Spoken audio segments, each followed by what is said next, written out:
একটা লোক তো বের করা হলো, পুলিশবাবুকে ফোন করা হলো, পুলিশবাবু ভ্যান পাঠিয়ে দিল, একজনকে নিয়ে মেডিকেলে গেল, একজন তো ওইখানটায় আটকে আছে।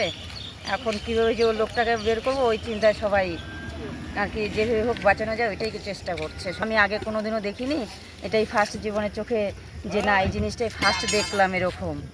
একটা ড্রাইভার তো ওই গাড়ির ড্রাইভার তো পালিয়ে গেছে, আর একটা তো আটকে পড়ে আছে, খালাসিকে মেডিকেলে নেওয়া হয়েছে। এটা শিলিগুড়ি ফাঁসি দেওয়া ব্লকের কালারামজোত ঘোষপাড়া। আচ্ছা, আপনার নাম কি? আমার নাম সবিতা সরকার মণ্ডল। ঘটনাটি ঘটেছে শিলিগুড়ি মহকুমার অন্তর্গত ঘোষপাড়ার রাঙাপানি এলাকায়। ভোর 4টে নাগাদ এক মর্মান্তিক পথ দুর্ঘটনায় 2 জন গুরুতরভাবে আহত। একজনকে শিলিগুড়ি দমকল কর্মী দীর্ঘ প্রচেষ্টার পরে গাড়ি থেকে বের করা সম্ভব হয়। খবর পেয়ে ঘটনাস্থলে ফাঁসি দেওয়ার থানার পুলিশ 2 জনকে উদ্ধার করে উত্তরবঙ্গ মেডিকেল কলেজ হাসপাতালে ভর্তি করা হয়।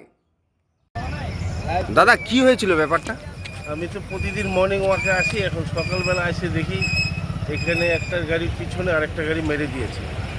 দুই দিকে দুই সাইড হয়ে দাঁড়ায় আছে। ফাঁসি দেওয়া কালারামজোত, জায়গার নাম বিমল কাটার সামনে।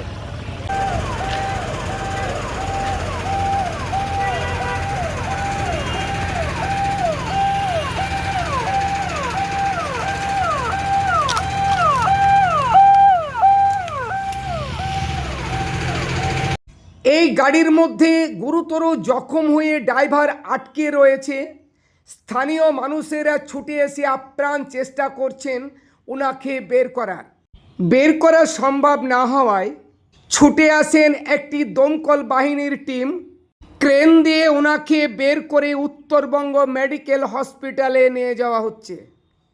উত্তরবঙ্গ রিপোর্ট। নিরপেক্ষ খবরের জন্য চোখ রাখুন সোশ্যাল নিউজ টিভি বেলডাঙ্গা।